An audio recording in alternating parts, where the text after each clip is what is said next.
अध्यात्म विज्ञान कोई धर्म या संप्रदाय नहीं है, ये स्पिरिचुअल साइंस है जो कुदरत के कानून पर आधारित है। ये विज्ञान पूरे ब्रह्मांड के सभी रहस्यों को उजागर करता है और जीवन के सभी पहलुओं को समझने के लिए एक नई दृष्टि देता है। इसी को आर्ट ऑफ विजन कहते हैं, दुनिया को देखने की एक नई दृष्टि, जो अध्यात्म विज्ञानी परम पूज्य स्वामी श्री कमलेशानंद जी के निर्देशन में सनातन सत्य का अनुसंधान कर हमारे जीवन को प्रकाशित करे। जय सच्चिदानंद। एक व्यक्ति को बहुत गम है, दुख है, दर्द है, टेंशन है और वो छोड़ने की कोशिश करता है, छोड़ता नहीं है।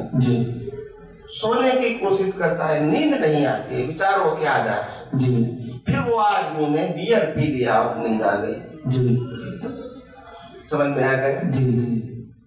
ऐसे विपश्यना थोड़े समय के लिए का नशा है और थोड़े समय के लिए आप दुनिया भूल भी जाओगे। मैं गलत नहीं कहूँगा, भूल जाओगे, मगर उससे आपके जीवन के प्रश्नों का समाधान नहीं हो पाएगा। मगर हाँ, ये पद्धति गलत नहीं है। ये साधुओं के लिए, योगियों के लिए और आम जनता के लिए, उनके लिए बहुत डिफिकल्ट है। हाँ, टेम्पररी बेनिफिट जरूरी है, कोई परमानेंट सॉल्यूशन नहीं है। मैंने 10 साल से विपश्यना किया है, एग्जाम्पल बता। कोई कहेगा मैं 10 साल से विपश्यना करता हूँ, अलग अलग समय के, और इसीलिए उसके घर के प्रॉब्लम में कोई समाधान, सबका समाधान हो गया है, ऐसा नहीं। बस तो थोड़े समय की शांति तो होगी ही, क्योंकि वो थोड़े समय के लिए इंद्रिय ज्ञान कहो, शारीरिक ज्ञान कहो, सामाजिक ज्ञान को भूल गया है, तो शांति तो होगी। उसमें हम कहाँ मना करते, जैसे रात को सो जाते हैं तो भी शांति होती है। बोलते नहीं? सही कहना है, रात में सोने से अच्छा लगता है। आप समझे कि नहीं? तो हमारे पास भी एक महाशय आया था, तो वो ध्यान मेडिटेशन का वो मास्टर था, और 40 साल से वो प्रोफेसर था, पैसों से लोगों को सिखाता था।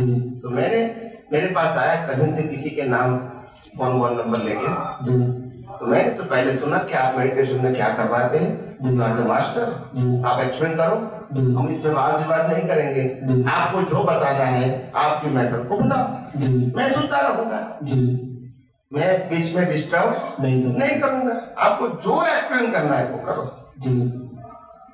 तो उन्होंने जो एक्सप्लेन किया, इसका मैं सार बताता। उन्होंने ये कहा कि मेडिटेशन में हम लोगों को कंसंट्रेशन करवाते हैं, चाहे भगवान का रूप लो, चाहे गुरु का, चाहे मंत्र का, चाहे ज्योत का, या कोई भी प्रकार का उसको सपोर्ट देके कंसंट्रेशन करवाते हैं। और जब कंसंट्रेशन हो जाता है उस समय दुनिया भूल जाता है और सब इंद्रियां भी इनएक्टिव हो जाती है, क्योंकि उनका कंसंट्रेशन वहाँ है। अभी क्या आवाज आती है, क्या आंखें करती है, क्या नाक करती है, वो उसमें ध्यान नहीं देता, तो उसका कंसंट्रेशन वहाँ। और अगर कोई ध्यान में ज्यादा डीप चले जाते हैं तो ये शरीर का भी भान खत्म हो जाता है। ये मेडिटेशन का एक प्रयोग की बात है, और यही प्रयोग से आगे बढ़ के वो मुक्ति की ओर भी आगे जा सकता है। ये उसका पैकेज का अप्रोच था। अच्छा, आप समझे? जो पूरा पैकेज बताया उन्होंने कि इस प्रकार से वो धीरे धीरे मुक्ति के मार्ग में आगे बढ़ जाएंगे। उनकी बात समाप्त हो गई। उन्होंने मेरे को पूछा, आप मेडिटेशन के बारे में क्या कहना चाहते हैं? और जब उन्होंने गेंद मेरे को दिया, अभी बैटिंग मेरे को करना है, बोलते नहीं है। पहले हमने फील्डिंग किया बराबर, सही बात है, उस समय कुछ किया नहीं। अभी जब बैटिंग मेरे को करना है तो फिर मैं ही लगाऊंगा चौका छक्का। तो मैंने कहा, आपका जो मेडिटेशन का जो एक्सप्लेनेशन है, यानी पहले 5 इंद्रियों से मुक्त होना, कंसंट्रेशन करके 5 इंद्रियों से मुक्त होना, और हाई लेवल का होगा तो शरीर से भी मुक्त होना, ये आपके मेडिटेशन की प्रक्रिया है।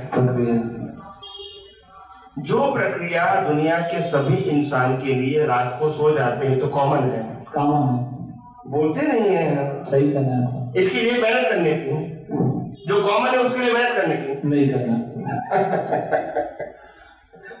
नहीं तो स्पेशल कहाँ आया, नॉर्मल है। लोग सो जाएंगे तो शरीर का भान भी नहीं रहेगा और इंद्रिया क्या भी नहीं रहेगा, और इसको वो मेडिटेशन है। नहीं है मेडिटेशन। नहीं बताया तो वही ने, हाँ बताया वही करना। भले ये सो जाने के बाद हुआ, ये जागृत अवस्था में होता है। जागृत अवस्था में, आप समझे जी। तो शांति रहेगी, क्या बताया, शांति रहेगी। थोड़े समय के लिए संसार भूल भी जाएंगे, मैं मानता हूँ जी, मगर इससे मुक्ति मिलेगी, आत्मा का अनुभव होगा और जीवन के प्रश्नों का समाधान मिलेगा, ये संभव नहीं है। समझ में आया जी। तो ऐसी बहुत सारी बातें हैं, मेडिटेशन कहो, प्रेक्षा कहो, विपश्यना कहो, ये सब जगह पे मैं जाके आया हूँ जी, क्योंकि मैं ये दुनिया के अंदर ऑब्जर्वर हूँ। क्या है, ऑब्जर्वर। और दुनिया के 30 धर्मों के धर्म ग्रंथों का मैंने अध्ययन किया है छोटी उम्र में, यंग भी नहीं कहेंगे, टीनेजर्स, मैंने अभ्यास किया। जी। जब माइंड फ्रेश होता है, क्या होता है, माइंड फ्रेश होता है, 9 साल की उम्र से 16 साल की होता है, जी। तो लोगों को क्या लगेगा कि इतना सारे शास्त्रों का आपने अध्ययन किया। जी। तो बड़े बड़े धर्मगुरु पूछते हैं, स्वामी जी इतने सारे धर्मों का अध्ययन करके आपने पाया क्या? जी। प्रश्न तो करेंगे ना जी। तो मैं सिंपल भाषा में बोलता हूँ, मैंने इतना ही पाया कि अनुभव ज्ञान किताबों में नहीं है।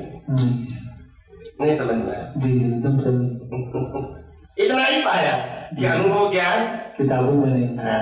किताबों में अगर मोमबत्ती होती है जी, वो चाहे पेंसिल से बनाई है, जी, चाहे गोल्ड से बनाई है, जी, चाहे सिल्वर से बनाई है, चाहे डायमंड से बनाई है, मगर वो कभी प्रकाश नहीं दे सकती। बोलते नहीं है, प्रकाश नहीं दे पाएगी। डायमंड की बनाओगे तो भी नहीं देगी, तब भी नहीं देगी। पिक्चर होता है। पिक्चर। कई लोग कहते कि स्वामी जी हमारे शास्त्रों में तो सब कुछ ज्ञान भरा पड़ा है। जी। क्या कहते हैं? पूरा ज्ञान पड़ा हुआ है शास्त्रों में। तो मैंने कहा आप बात के पी जाओ, ज्ञान आ जाएगा। ज्ञान आ जाएगा। तब ज्ञानी भगवान कहते हैं शब्द ज्ञान से सॉल्यूशन नहीं है, अनुभव ज्ञान से मुक्ति है।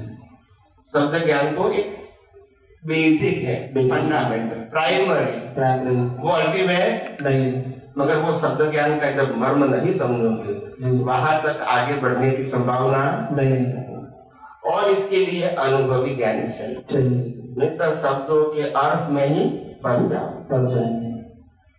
समझ में आया जी? ऐसे बहुत सारे लोग होते हैं हमारे पास आते हैं,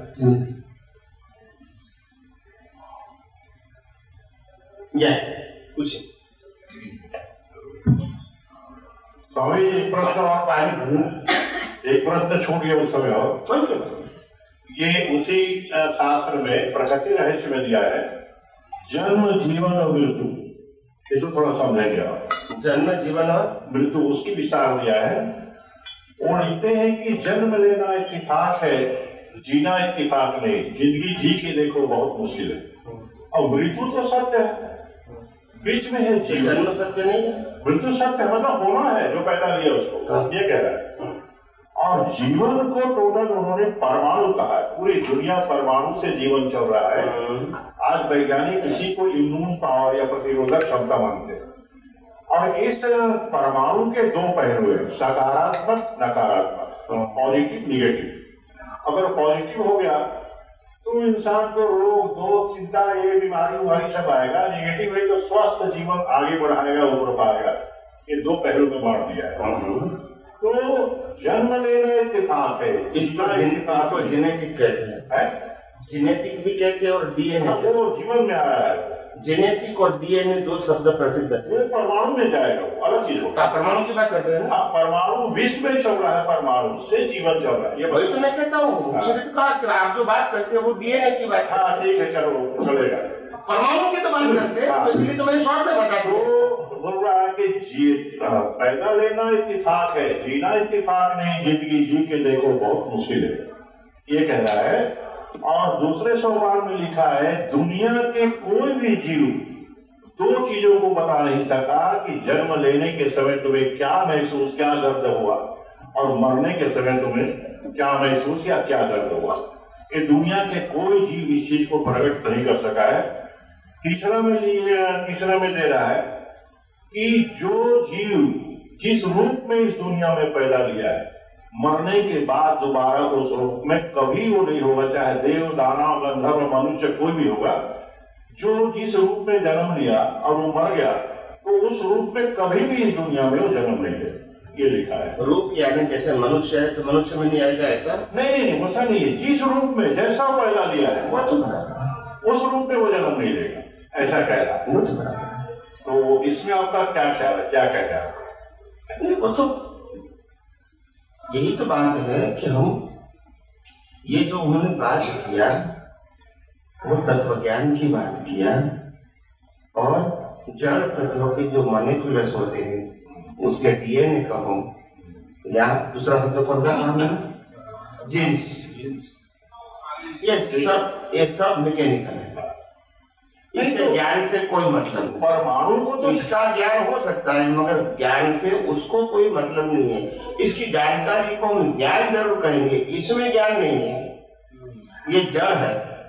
अच्छा, इसमें जो ये बोल रहा है ना, परमाणु से तरंग है, यानी वाइब्रेशन है पूरी दुनिया के अंदर में, तो रहेगा नहीं। हाँ, तो परमाणु से तरंग बनता है सारे विश्व में, असीम मशीन से मोबाइल सब से लेके आप जितना भी है तरंगों में चल रहा है। इस तरंगों की वाइब्रेशन है, वो वाइब्रेशन ही मनुष्य की जिंदगी का कारण। वही तो मैंने कहा कि ये तरंग शब्द कहो और तरंग की असर शब्द कहो, ये सब जड़ के लिए ठीक है। और जो लोग चेतन की हाजिरी में जड़ की वैल्यू करते हैं, इसको भी तरंग की असर होगी क्योंकि वो भी उनके साथ जुड़ा हुआ है। मगर जो व्यक्ति ऐसे तरंगों की असर अनुभव करने वाले जड़ से मुक्त रहेंगे, इसको असर नहीं होगी मगर शरीर को होगी।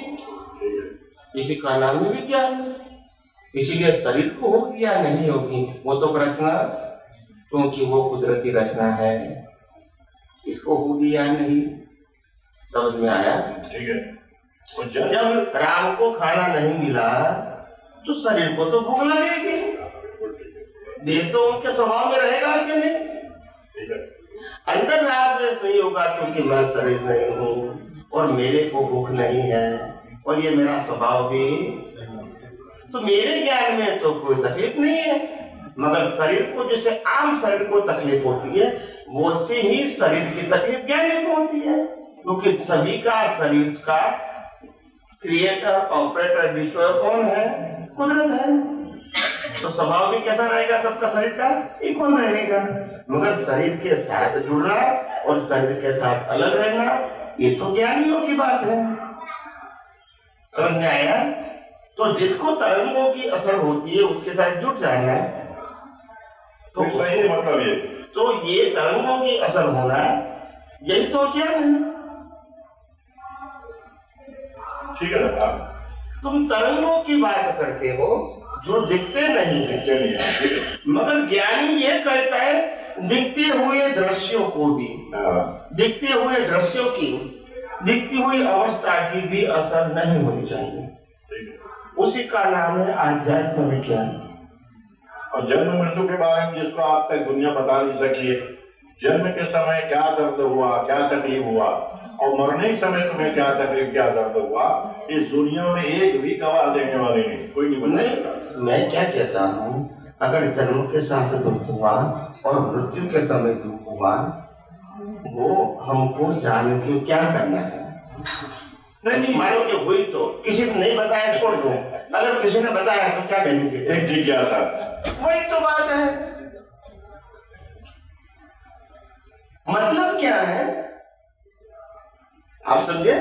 ठीक है। एक पति पत्नी थे, उम्र वाले, उनकी उम्र 75-80 ईयर्स की होगी दोनों की। तो पति पत्नी काफी संस्कारी थे, मध्यम वर्ग के थे, और उसके घर में कोई मेहमान आए और मेहमान खाने बैठे फिर मेहमान ने खाना खा लिया। फिर धर्मपत्नी ने कहा पतिदेव आप भी खाना खा लीजिए। तो मेहमान ने कहा आप दोनों साथ में खाना खा लीजिए। नहीं, मैंने तो खाना खा लिया। बोला नहीं, हमारे घर में रिवाज है कि पहले पतिदेव खाएंगे बाद में मैं खाऊंगा। तो वो मेहमान बोले ये कितने संस्कारी लोग हैं। फिर जब दोनों ने खाना खा लिया, फिर मेहमान के पास जब फ्री होके बैठ गए तो मेहमान ने कहा ये आपका आदर्श का नियम आपने कब से बनाया? तो बोला नियम नहीं है, हमारे दोनों के बीच चौथा एक ही है। बोलते नहीं है, नहीं समझ में आया तो उसको हम क्या कहोगे, संस्कार कहोगे? तो ऐसी दुनिया चलती, लोगों को मालूम भी नहीं होता है। और दूसरा है सत्य प्रकृति रहस्य, और इसीलिए उसमें वो डीप में जाने की जरूरत नहीं है, ये मैं कहना चाहता हूँ। अगर किसी ने जन्म होते हुए भी ज्ञान से ज्ञानी होता है तो जानते हैं, और मरते समय भी ज्ञानी जानता है, क्योंकि वो जन्म भी नहीं लेता है, मरता भी नहीं लेता है। शरीर जन्म लेता है, शरीर मरता है, उसी तो कहता है। मगर कहने का मतलब ये जानना ये कोई ज्ञान की बड़ी बात नहीं है। यूनिवर्सिटी इज ओके, ये कोई बड़ी बात नहीं है, ये मैं कहना चाहता हूँ। और ऐसी बातों में क्यों हम उलझे रहेंगे, ये कहता हूँ। आप समझे क्या नहीं? और दुनिया का बड़े क्यूरियोसिटी हो सकती है, इंसान की बुद्धि है तो कुछ न कुछ हो सकता है। बोलिए। अब दुनिया का कोई भी जीव जन्म लेने के बाद उस रूप में दोबारा पैदा नहीं होगा इस दुनिया में, ये क्या रहस्य है? वो तो नहीं ले जाने, क्योंकि वो संजोग कहाँ से लाएंगे, वो माँ बाप कहाँ से लाएंगे? जो भी है ना आप करिए ना, इसलिए तो आपसे पूछा। माँ बाप कहाँ से लाएंगे? वो वही प्रकार का संजोग लाएगा तो वो वाइफ कहाँ से लाएंगे? वो बच्चे कहाँ से लाएंगे? भाई बहन कहाँ से लाएंगे? बोलते नहीं है। नहीं ठीक बोल रहे ना, ये पॉसिबल है दोबारा आने का? ये दोबारा आना पॉसिबल है? ये संजोग हो गया। ये कोई नई बात थोड़ी है, नहीं आता है ओके, वही तो नियम है।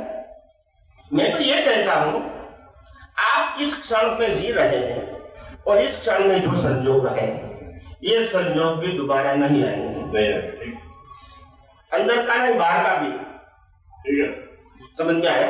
हर समय संजोग बदलता रहता है, समय बदलता रहता है, लोगों का भाव बदलता रहता है, भाषा बदलती रहती है, क्रिया भी। आप समझे? जैसे आज यहाँ बैठे हैं, कल भी यहाँ बैठेंगे, कल संजोग अलग होगा, भाषा अलग होगी, विचार अलग होंगे, आपका मन अलग होगा, समय अलग होगा। यस के नो? तो एक प्रकार का हो सकता है, ठीक है ना? वो एक प्रकार का हो सकता है, हो सकता है, कभी नहीं हो सकता है। संजोग संजोग हाँ समझ तो ये कोई नई बात नहीं, मेरा कहने का मतलब है, आप समझे? तो ये कोई नई बात नहीं, और इसी को जानकारी में भी हम फंसे हुए अननेसेसरी।